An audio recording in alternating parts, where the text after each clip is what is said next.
The Life of Alexander by Plutarch. Part 1.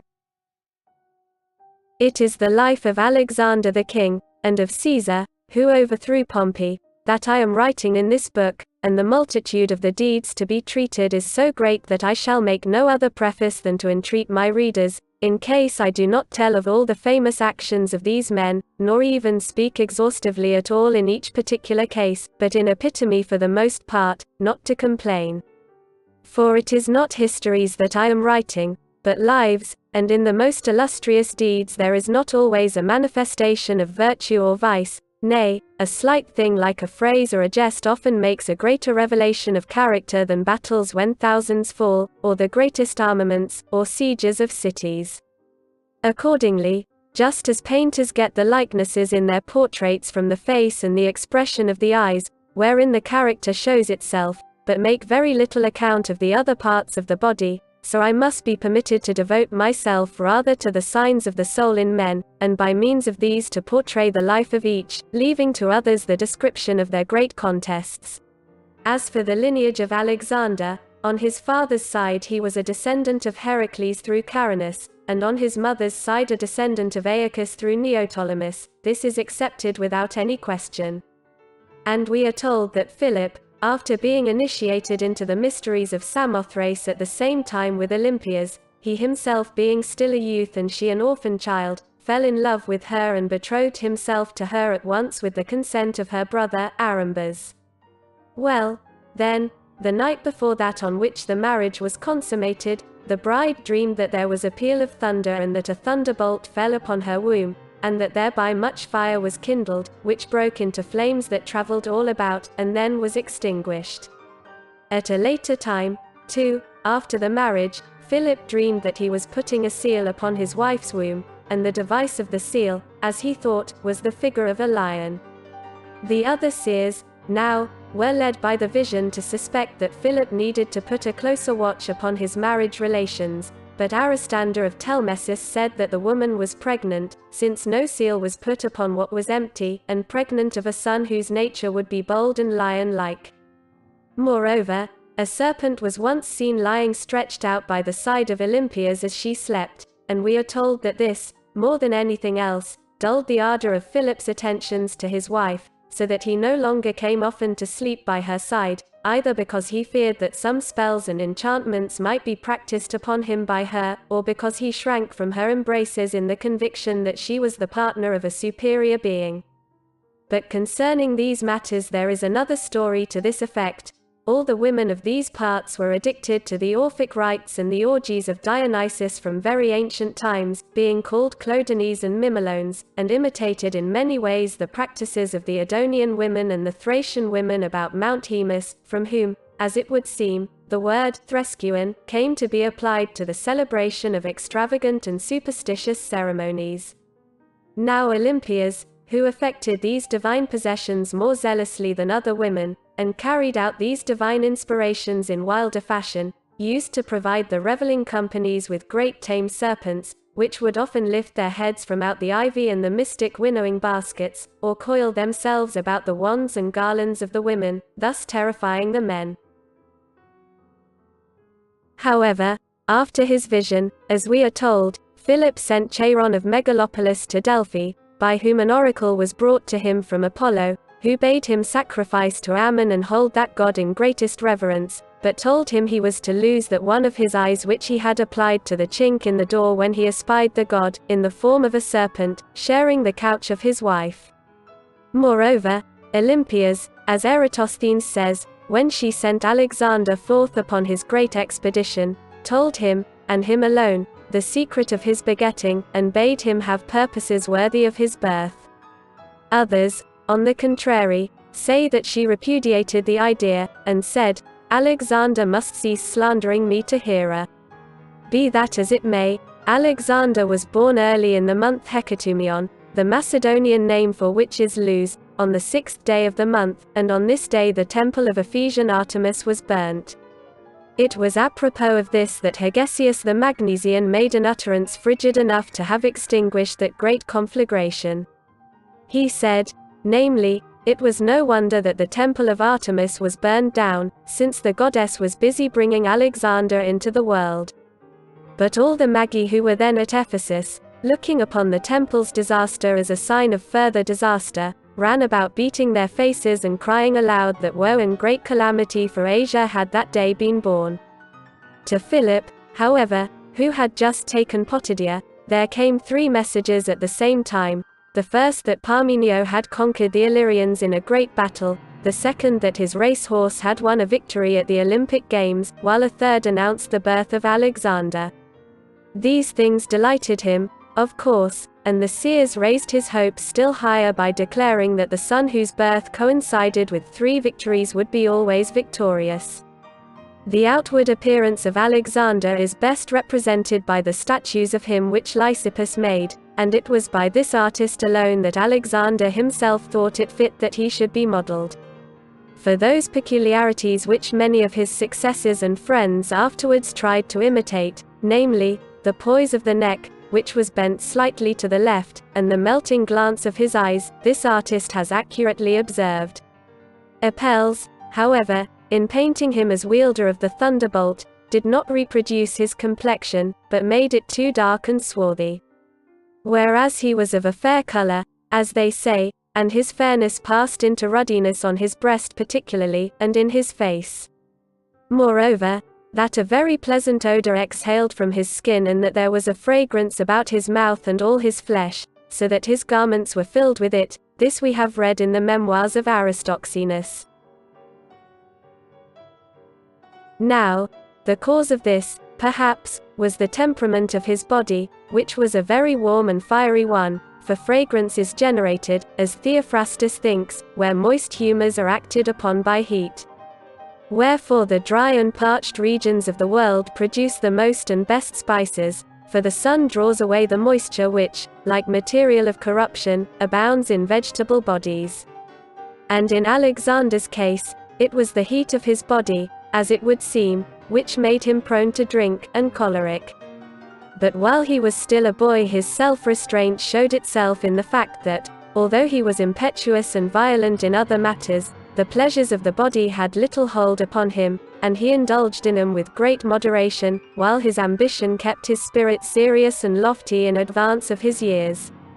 For it was neither every kind of fame nor fame from every source that he courted, as Philip did, who plumed himself like a sophist on the power of his oratory, and took care to have the victories of his chariots at Olympia engraved upon his coins. Nay, when those about him inquired whether he would be willing to contend in the foot race at the Olympic Games, since he was swift of foot, yes, said he, if I could have kings as my contestants.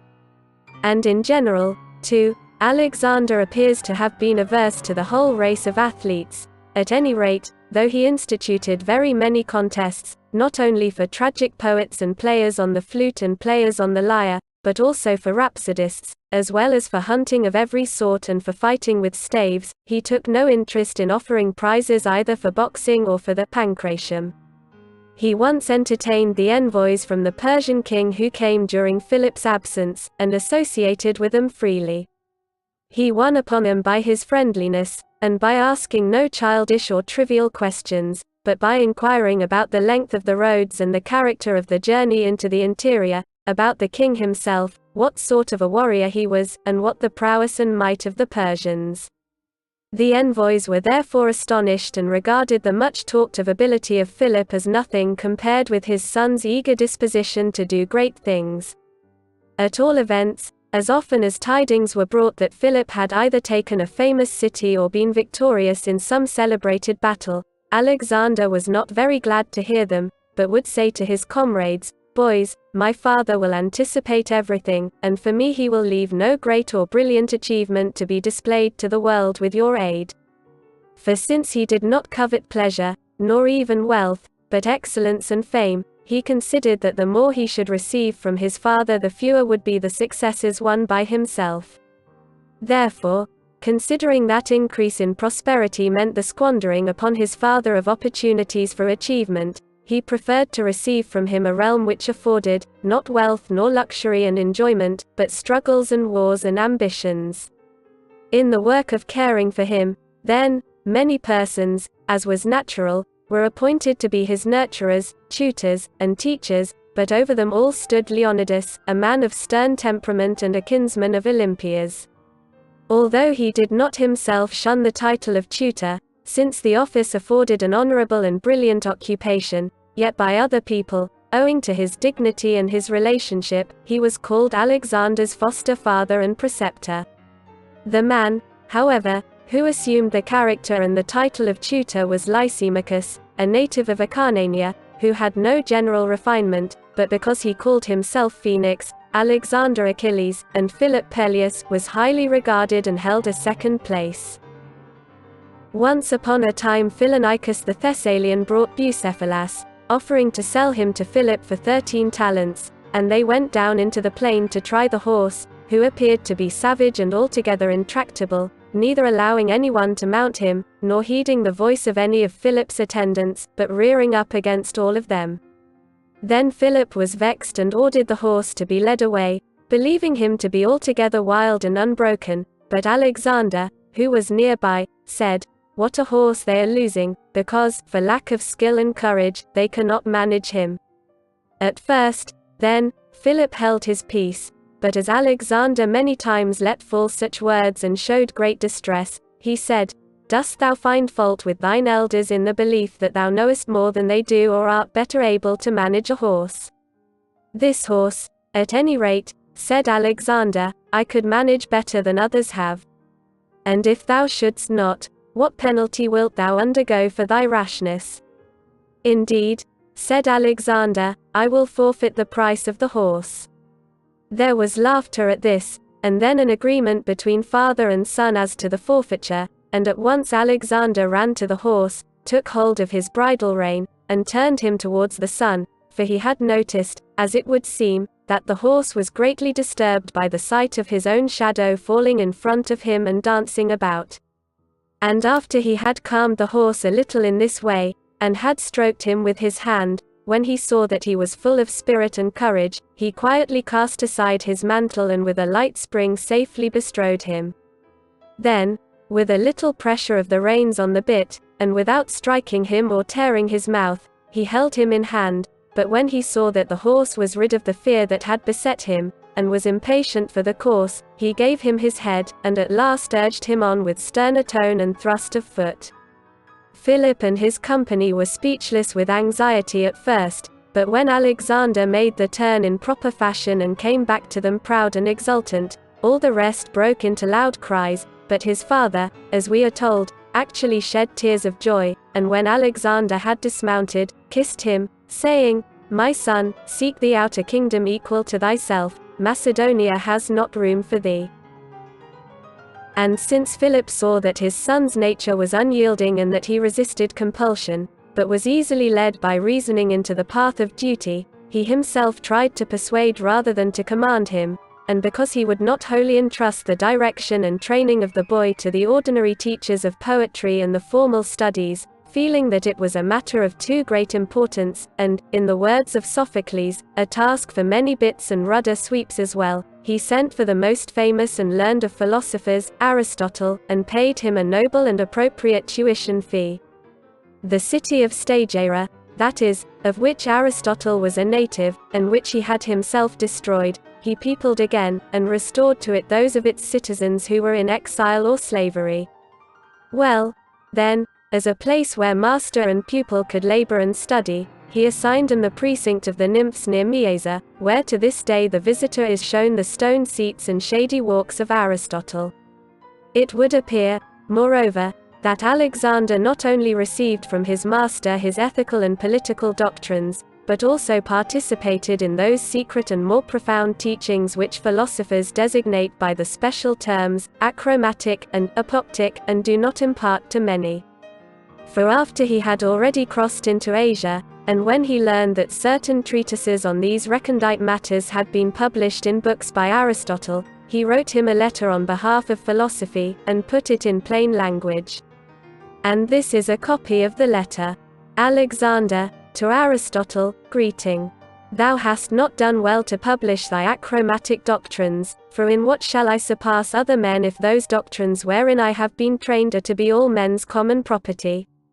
But I had rather excel in my acquaintance with the best things than in my power. Farewell. Accordingly, in defending himself, Aristotle encourages this ambition of Alexander by saying that the doctrines of which he spoke were both published and not published, for in truth his treatise on metaphysics is of no use for those who would either teach or learn the science, but is written as a memorandum for those already trained therein. Moreover, in my opinion, Alexander's love of the art of healing was inculcated in him by Aristotle preeminently. For he was not only fond of the theory of medicine, but actually came to the aid of his friends when they were sick, and prescribed for them certain treatments and regimens, as one can gather from his letters. He was also by nature a lover of learning and a lover of reading.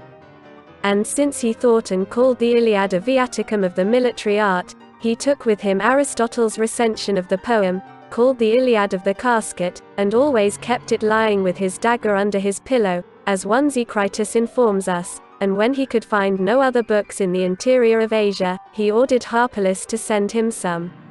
So Harpalus sent him the books of Philistus, a great many of the tragedies of Euripides, Sophocles, and Aeschylus, and the dithyrambic poems of Telestes and Philoxenus. Aristotle he admired at the first, and loved him, as he himself used to say, more than he did his father, for that the one had given him life, but the other had taught him a noble life. Later, however, he held him in more or less of suspicion, not to the extent of doing him any harm, but his kindly attentions lacked their former ardor and affection towards him, and this was proof of estrangement. However, that eager yearning for philosophy which was embedded in his nature and which ever grew with his growth, did not subside from his soul, as is testified by the honor in which he held Anaxarchus, by his gift of 50 talents to Xenocrates, and by the attentions which he so lavishly bestowed upon Dandamis and Calenus.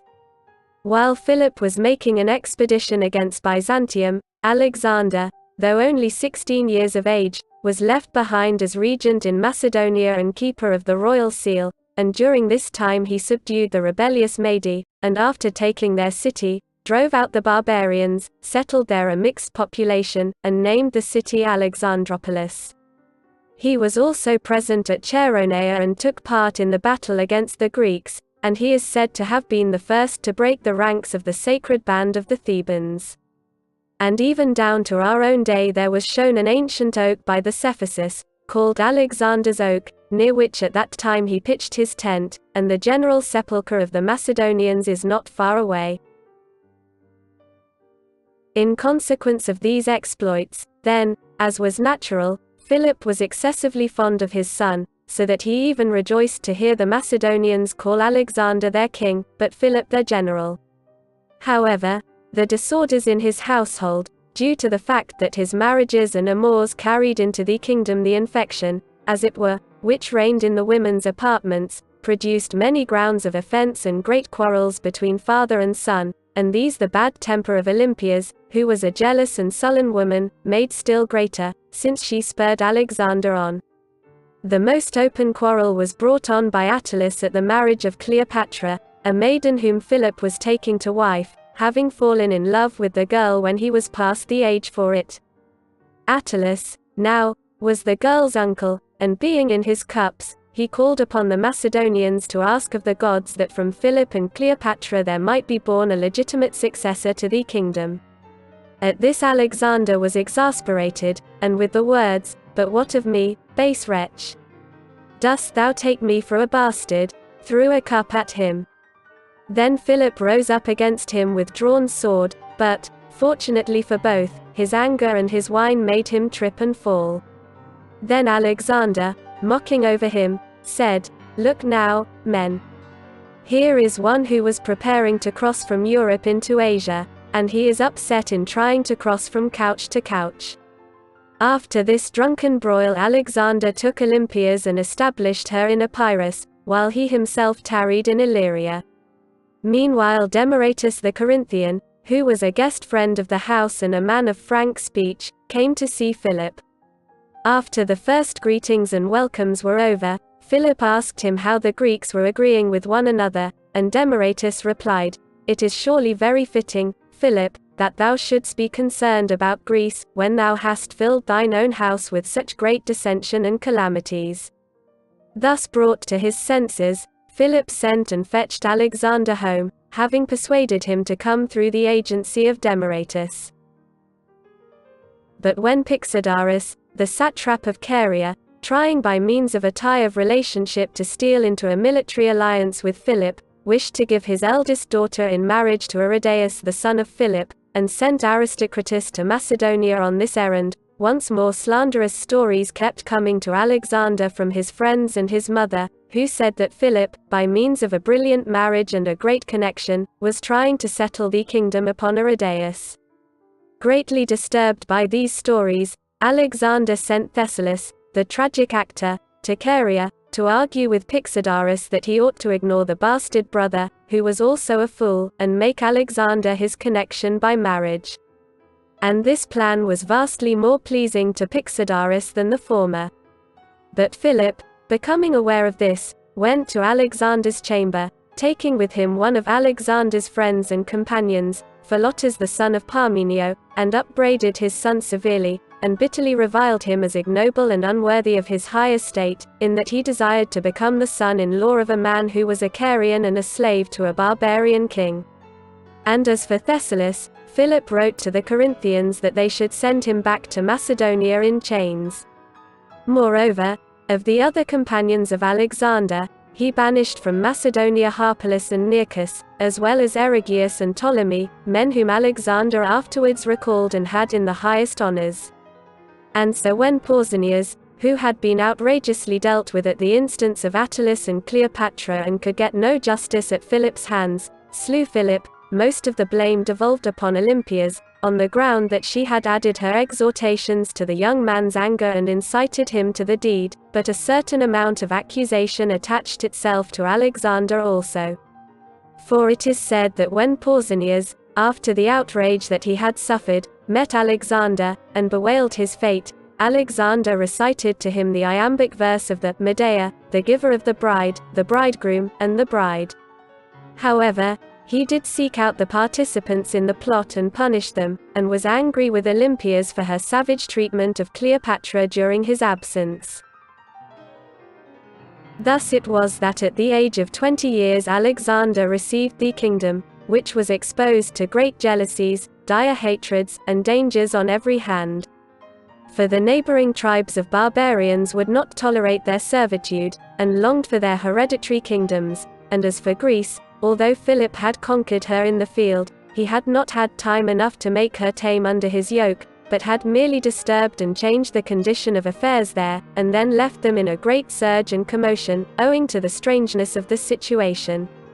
The Macedonian counselors of Alexander had fears of the crisis, and thought he should give up the Greek states altogether and use no more compulsion there, and that he should call the revolting barbarians back to their allegiance by mild measures and try to arrest the first symptoms of their revolutions. But he himself set out from opposite principles to win security and safety for his realm by boldness and a lofty spirit, assured that, were he seen to abate his dignity even but a little, all his enemies would set upon him.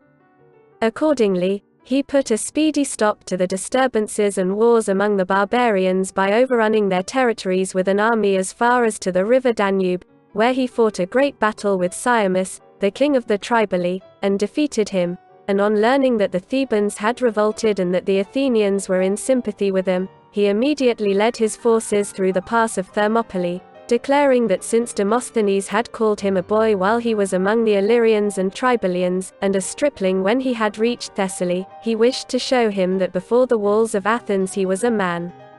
Arrived before Thebes, and wishing to give her still a chance to repent of what she had done, he merely demanded the surrender of Phoenix and Prothites, and proclaimed an amnesty for those who came over to his side. But the Thebans made a counter-demand that he should surrender to them Philotas and Antipater, and made a counter-proclamation that all who wished to help in setting Greece free should range themselves with them, and so Alexander set his Macedonians to the work of war. On the part of the Thebans, then, the struggle was carried on with a spirit and valor beyond their powers, since they were arrayed against an enemy who was many times more numerous than they. But when the Macedonian garrison also, leaving the citadel of the Cadmea, fell upon them in the rear, most of them were surrounded, and fell in the battle itself, and their city was taken, plundered, and razed to the ground. This was done, in the main, because Alexander expected that the Greeks would be terrified by so great a disaster and cower down in quiet. But apart from this, he also plumed himself on gratifying the complaints of his allies, for the Phocians and Plataeans had denounced the Thebans. So after separating out the priests, all who were guest friends of the Macedonians, the descendants of Pindar, and those who had voted against the revolt, he sold the rest into slavery, and they proved to be more than 30,000, those who had been slain were more than 6,000.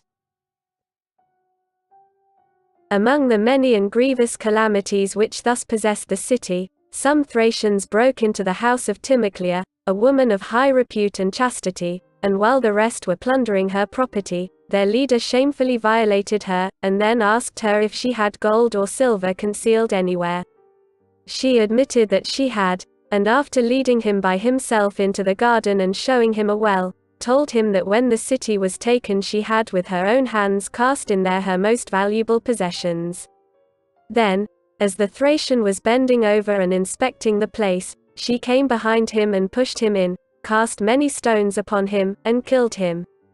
And when the Thracians led her, with hands bound, to Alexander, she showed by her mien and gait that she was a person of great dignity and lofty spirit, so calmly and fearlessly did she follow her conductors, and when the king asked her who she was, she replied that she was a sister of the Aegeans, who drew up the forces which fought Philip in behalf of the liberty of the Greeks, and fell in command at Chaeronea. Amazed, therefore, at her reply and at what she had done, Alexander bade her depart in freedom with her children. Furthermore, he was reconciled with the Athenians, although they showed exceeding sorrow at the misfortunes of Thebes, for although they had begun the festival of the mysteries, they gave it up in consequence of their grief, and upon the Thebans who sought refuge in their city they bestowed every kindness. But notwithstanding this, whether his rage was now sated, as a lion's might be, or whether he wished to offset a deed of the most sullen savagery with one that was merciful, he not only remitted all his charges against the city, but even bade it give good heed to its affairs, since, if anything should happen to him, it would have the rule over Greece. In later times, moreover, as we are told, the calamity of the Thebans often gave him remorse, and made him milder towards many people.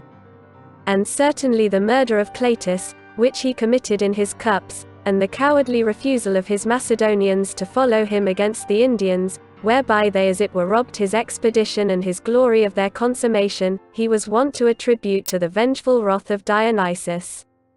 And there was not a Theban of those that survived who afterwards came to him with any request and did not get what he wanted from him. Thus much concerning Thebes. And now a general assembly of the Greeks was held at the Isthmus, where a vote was passed to make an expedition against Persia with Alexander, and he was proclaimed their leader. Thereupon many statesmen and philosophers came to him with their congratulations, and he expected that Diogenes of Sinope also, who was tarrying in Corinth, would do likewise. But since that philosopher took not the slightest notice of Alexander, and continued to enjoy his leisure in the suburb Cranion, Alexander went in person to see him, and he found him lying in the sun. Diogenes raised himself up a little when he saw so many persons coming towards him, and fixed his eyes upon Alexander. And when that monarch addressed him with greetings, and asked if he wanted anything, "Yes," said Diogenes, "stand a little out of my sun." It is said that Alexander was so struck by this, and admired so much the haughtiness and grandeur of the man who had nothing but scorn for him, that he said to his followers, who were laughing and jesting about the philosopher as they went away, "But verily, if I were not Alexander, I would be Diogenes." And now, wishing to consult the god concerning the expedition against Asia, he went to Delphi, and since he chanced to come on one of the inauspicious days, when it is not lawful to deliver oracles, in the first place he sent a summons to the prophetess. And when she refused to perform her office and cited the law in her excuse, he went up himself and tried to drag her to the temple, whereupon, as if overcome by his ardor, she said, "Thou art invincible, my son." On hearing this, Alexander said he desired no further prophecy, but had from her the oracle which he wanted. Moreover, when he set out upon his expedition, it appears that there were many signs from heaven, and, among them, the image of Orpheus at Libythra. It was made of cypress wood, sweated profusely at about that time. Most people feared the sign, but Aristander bade Alexander be of good cheer, assured that he was to perform deeds worthy of song and story, which would cost poets and musicians much toil and sweat to celebrate. As to the number of his forces, those who put it at the smallest figure mention 30,000 foot and 4,000 horse, those who put it at the highest, 43,000 foot and 5,000 horse. To provision these forces, Aristobulus says he had not more than 70 talents, Duris speaks of maintenance for only 30 days, and one Zecritus says he owed 200 talents besides. But although he set out with such meager and narrow resources, he would not set foot upon his ship until he had inquired into the circumstances of his companions and allotted to one a farm, to another a village, and to another the revenue from some hamlet or harbor. And when at last nearly all of the crown property had been expended or allotted, Perdiccas said to him, "But for thyself, O king, what art thou leaving?" And when the king answered, "My hopes, in these," then, said Perdiccas, "we also will share who make the expedition with thee." Then he declined the possessions which had been allotted to him, and some of the other friends of Alexander did likewise. But upon those who wanted and would accept his favors Alexander bestowed them readily, and most of what he possessed in Macedonia was used up in these distributions. Such was the ardor and such the equipment with which he crossed the Hellespont. Then, going up to Ilium, he sacrificed to Athena and poured libations to the heroes. Furthermore, the gravestone of Achilles he anointed with oil, ran a race by it with his companions, naked, as is the custom, and then crowned it with garlands, pronouncing the hero happy in having, while he lived, a faithful friend, and after death, a great herald of his fame. As he was going about and viewing the sights of the city, someone asked him if he wished to see the lyre of Paris. "For that lyre," said Alexander, "I care very little, but I would gladly see that of Achilles, to which he used to sing the glorious deeds of brave men." Meanwhile the generals of Darius had assembled a large force and set it in array at the crossing of the river Granicus, so that it was practically necessary to fight, as it were at the gates of Asia, for entrance and dominion there. But most of the Macedonian officers were afraid of the depth of the river, and of the roughness and unevenness of the farther banks, up which they would have to climb while fighting. Some, too, thought they ought to observe carefully the customary practice in regard to the month. In the month of Decius the kings of Macedonia were not wont to take the field with an army. This objection Alexander removed by bidding them call the month a second Artemisius, and when Parmenio, on the ground that it was too late in the day, objected to their risking the passage, he declared that the Hellespont would blush for shame, if, after having crossed that strait, he should be afraid of the Granicus, and plunged into the stream with 13 troops of horsemen. And since he was charging against hostile missiles and precipitous positions covered with infantry and cavalry, and through a stream that swept men off their feet and surged about them, he seemed to be acting like a frenzied and foolish commander rather than a wise one. However, he persisted in his attempt to cross, gained the opposite banks with difficulty and much ado, though they were moist and slippery with mud, and was at once compelled to fight pell-mell and engage his assailants man by man, before his troops who were crossing could form into any order. For the enemy pressed upon him with loud shouts, and matching horse with horse, plied their lances, and their swords when their lances were shattered. Many rushed upon Alexander, for he was conspicuous by his buckler and by his helmet's crest, on either side of which was fixed a plume of wonderful size and whiteness. But although a javelin pierced the joint of his breastplate, he was not wounded, and when Rosaces and Spithridates, 2 Persian commanders, made at him together, he avoided the one, and smote Rosaces, who wore a breastplate, with his spear, and when this weapon snapped in two with the blow, he took to his sword.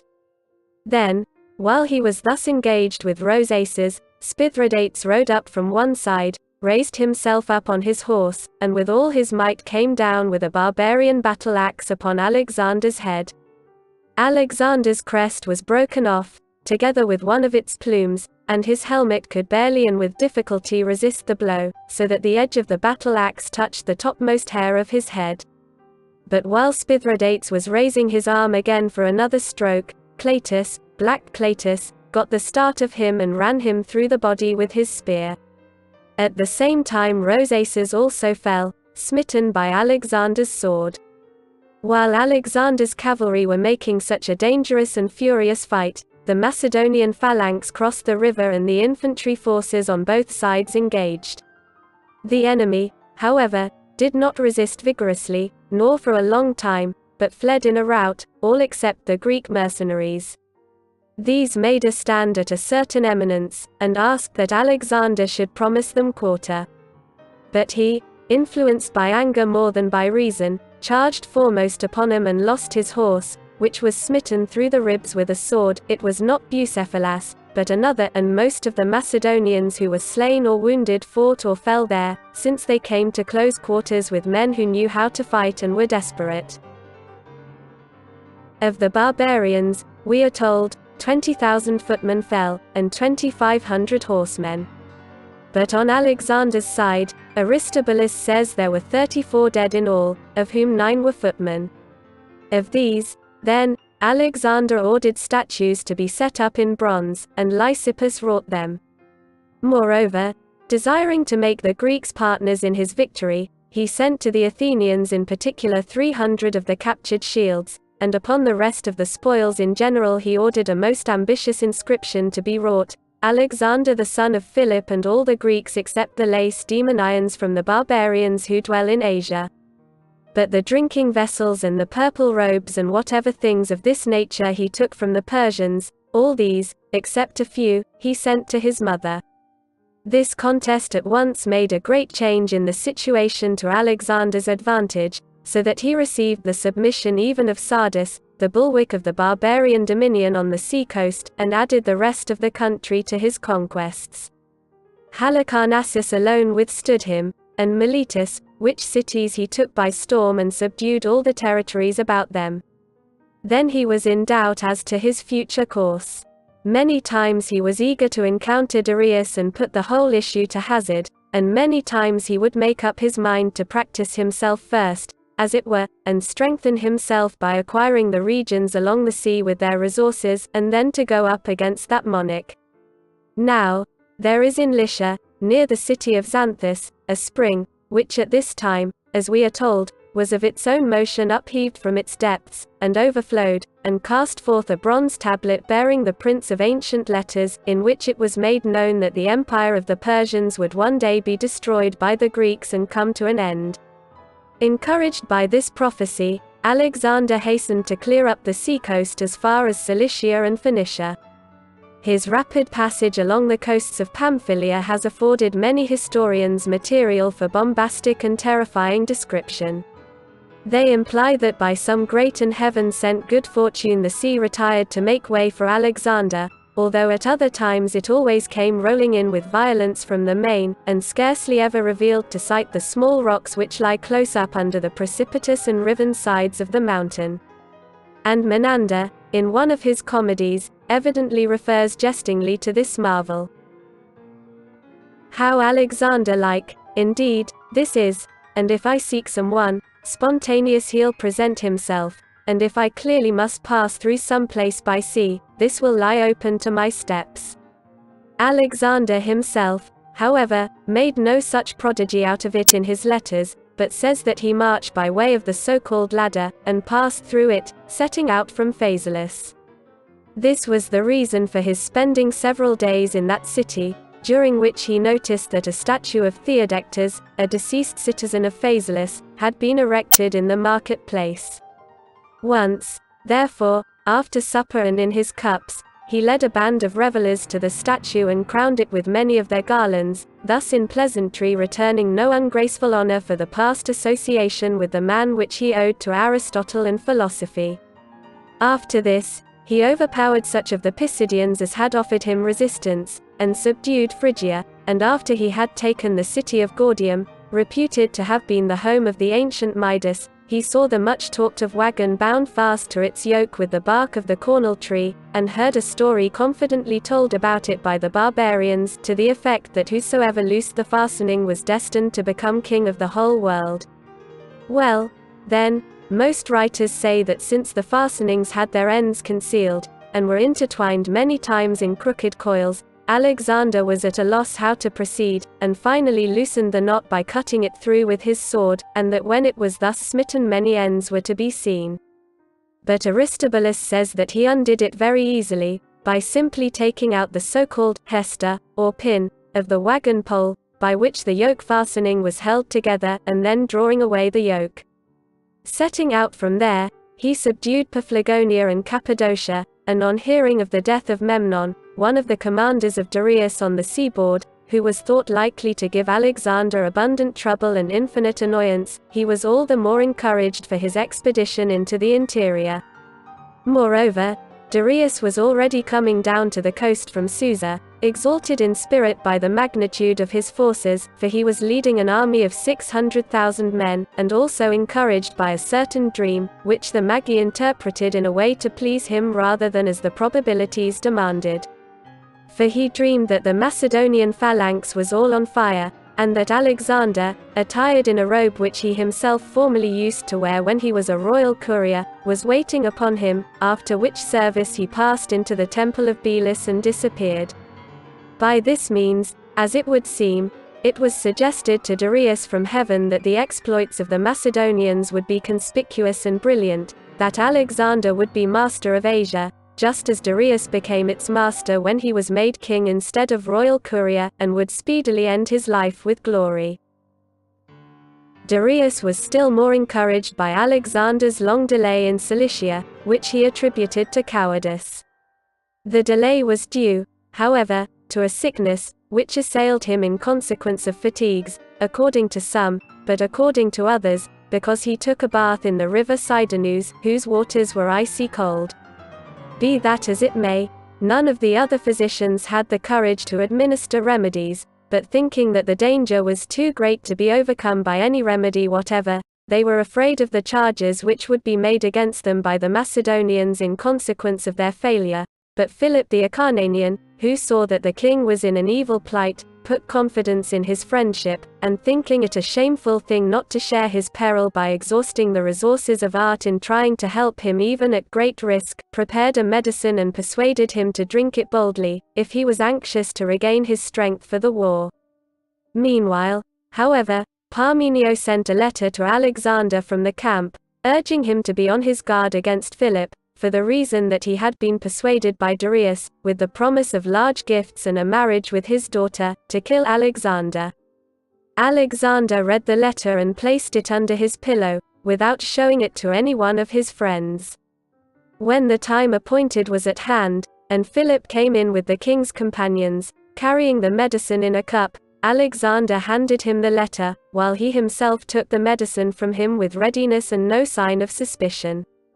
It was an amazing sight, then, and one worthy of the stage, the one reading the letter, the other drinking the medicine, and then both together turning their eyes upon one another, but not with the same expression, for Alexander, by his glad and open countenance, showed his goodwill towards Philip and his trust in him, while Philip was beside himself at the calumny, now lifting up his hands towards heaven and calling upon the gods to witness his innocence, and now falling upon the couch on which Alexander lay and beseeching him to be of good courage and obey his physician.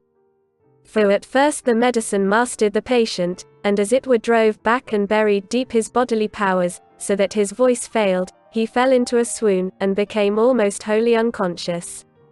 However, he was speedily restored to his senses by Philip, and when he had recovered strength he showed himself to the Macedonians, who refused to be comforted until they had seen Alexander.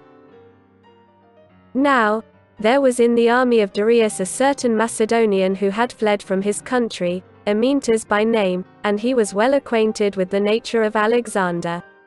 This man, when he saw that Darius was eager to attack Alexander within the narrow passes of the mountains, begged him to remain where he was, that he might fight a decisive battle with his vast forces against inferior numbers in plains that were broad and spacious. And when Darius replied that he was afraid the enemy would run away before he could get at them, and Alexander thus escape him, indeed, said Amyntas, on this point, O king, thou mayest be without fear, for he will march against thee, nay, at this very moment, probably, he is on the march. Darius would not listen to these words of Amyntas, but broke camp and marched into Cilicia, and at the same time Alexander marched into Syria against him. But having missed one another in the night, they both turned back again, Alexander rejoicing in his good fortune, and eager to meet his enemy in the passes, while Darius was as eager to extricate his forces from the passes and regain his former camping ground. For he already saw that he had done wrong to throw himself into places which were rendered unfit for cavalry by sea and mountains and a river running through the middle, the Pinarus, which were broken up in many parts, and favored the small numbers of his enemy. And not only was the place for the battle a gift of fortune to Alexander, but his generalship was better than the provisions of fortune for his victory. For since he was so vastly inferior in numbers to the barbarians, he gave them no opportunity to encircle him, but leading his right wing in person, extended it past the enemy's left, got on their flank, and routed the barbarians who were opposed to him fighting among the foremost, so that he got a sword wound in the thigh. Chares says this wound was given him by Darius, with whom he had a hand-to-hand combat, but Alexander, in a letter to Antipater about the battle, did not say who it was that gave him the wound. He wrote that he had been wounded in the thigh with a dagger, but that no serious harm resulted from the wound. Although he won a brilliant victory and destroyed more than 110,000 of his enemies, he did not capture Darius, who got a start of 4 or 5 furlongs in his flight, but he did take the king's chariot, and his bow, before he came back from the pursuit.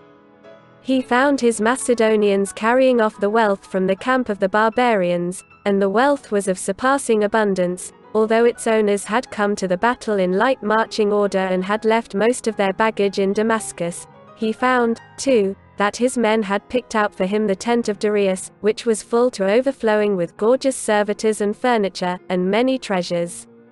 Straightway, then, Alexander put off his armor and went to the bath, saying, Let us go and wash off the sweat of the battle in the bath of Darius. No, indeed, said one of his companions, but rather in that of Alexander, for the property of the conquered must belong to the conqueror, and be called his.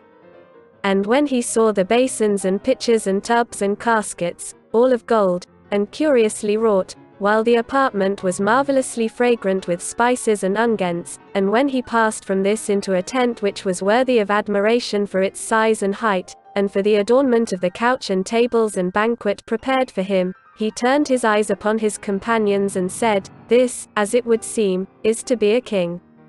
As he was betaking himself to supper, someone told him that among the prisoners were the mother, wife, and 2 unmarried daughters of Darius, and that at sight of his chariot and bow they beat their breasts and lamented, believing that he was dead.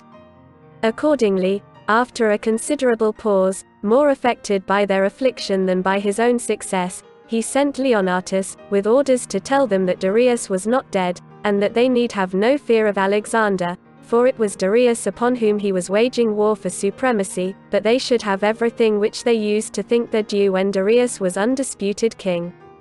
If this message was thought by the women to be mild and kindly, still more did the actions of Alexander prove to be humane.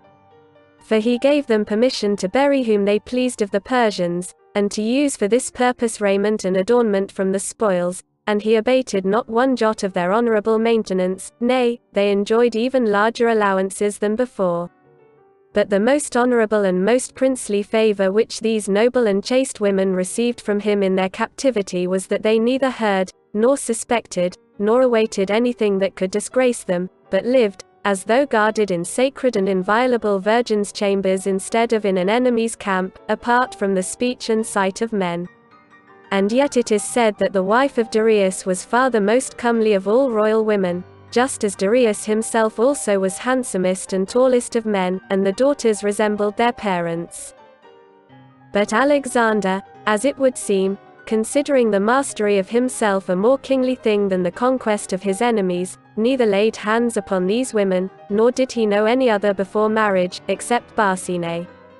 This woman, Memnon's widow, was taken prisoner at Damascus. And since she had received a Greek education, and was of an agreeable disposition, and since her father, Artabazus, was son of a king's daughter, Alexander determined, at Parmenio's instigation, as Aristobulus says, to attach himself to a woman of such high birth and beauty. But as for the other captive women, seeing that they were surpassingly stately and beautiful, he merely said jestingly that Persian women were torments to the eyes. And displaying in rivalry with their fair looks the beauty of his own sobriety and self-control, he passed them by as though they were lifeless images for display.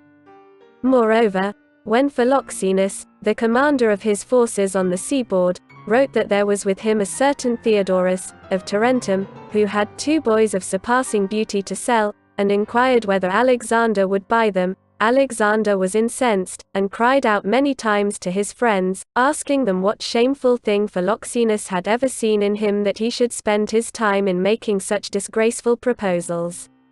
And on Philoxenus himself he heaped so much reproach in a letter, bidding him send Theodorus to perdition, merchandise and all. He severely rebuked Hannion also for writing to him that he wanted to buy Crobylus, whose beauty was famous in Corinth, as a present for him. Furthermore, on learning that Damon and Timotheus, 2 Macedonian soldiers under Parmenio's command, had ruined the wives of certain mercenaries, he wrote to Parmenio ordering him, in case the men were convicted, to punish them and put them to death as wild beasts born for the destruction of mankind. In this letter he also wrote expressly concerning himself, "As for me, indeed, it will be found not only that I have not seen the wife of Darius or desired to see her, but that I have not even allowed people to speak to me of her beauty." And he used to say that sleep and sexual intercourse, more than anything else, made him conscious that he was mortal, implying that both weariness and pleasure arise from one and the same natural weakness. He had also the most complete mastery over his appetite, and showed this both in many other ways, and especially by what he said to Ada, whom he honored with the title of mother and made queen of Caria. When, namely, in the kindness of her heart, she used to send him day by day many viands and sweetmeats, and finally offered him bakers and cooks reputed to be very skillful, he said he wanted none of them, for he had better cooks which had been given him by his tutor, Leonidas, for his breakfast, namely, a night march, and for his supper, a light breakfast. And this same Leonidas, he said, used to come and open my chests of bedding and clothing, to see that my mother did not hide there for me some luxury or superfluity. To the use of wine also he was less addicted than was generally believed. The belief arose from the time which he would spend over each cup, talking than in drinking, always holding some long discourse, and this too when he had abundant leisure. For in the stress of affairs he was not to be detained, as other commanders were, either by wine, or sleep, or any sport, or amour, or spectacle. This is proved by his life, which, though altogether brief, he filled to overflowing with the greatest exploits. In his times of leisure, however, after rising and sacrificing to the gods, he immediately took breakfast sitting. Then, he would spend the day in hunting, or administering justice, or arranging his military affairs, or reading. If he were making a march which was not very urgent, he would practice, as he went along, either archery or mounting and dismounting from a chariot that was under way. Often, too, for diversion, he would hunt foxes or birds, as may be gathered from his journals. After he had taken quarters for the night, and while he was enjoying bath or anointing, he would inquire of his chief cooks and bakers whether the arrangements for his supper were duly made. When it was late and already dark, he would begin his supper, reclining on a couch, and marvelous was his care and circumspection at table, in order that everything might be served impartially and without stint, but over the wine, as I have said, he would sit long, for conversation's sake. And although in other ways he was of all princes most agreeable in his intercourse, and endowed with every grace, at this time his boastfulness would make him unpleasant and very like a common soldier. Not only was he himself carried away into blustering, but he suffered himself to be ridden by his flatterers. There were a great annoyance to the finer spirits in the company, who desired neither to vie with the flatterers, nor yet to fall behind them in praising Alexander. The one course they thought disgraceful, the other had its perils. After the drinking was over, he would take a bath and sleep, frequently until midday, and sometimes he would actually spend the entire day in sleep. In the matter of delicacies, too, he himself, at all events, was master of his appetite, so that often, when the rarest fruits or fish were brought to him from the sea-coast, he would distribute them to each of his companions until he was the only one for whom nothing remained. His suppers, however, were always magnificent, and the outlay upon them increased with his successes until it reached the sum of 10,000 drachmas. There it stood, and that was the prescribed limit of expenditure for those who entertained Alexander. After the battle at Issus, he sent to Damascus and seized the money and baggage of the Persians together with their wives and children. And most of all did the Thessalian horsemen enrich themselves, for they had shown themselves surpassingly brave in the battle, and Alexander sent them on this expedition purposely, wishing to have them enrich themselves. But the rest of the army also was filled with wealth. Then for the first time the Macedonians got a taste of gold and silver and women and barbaric luxury of life, and now that they had struck the trail, they were like dogs in their eagerness to pursue and track down the wealth of the Persians.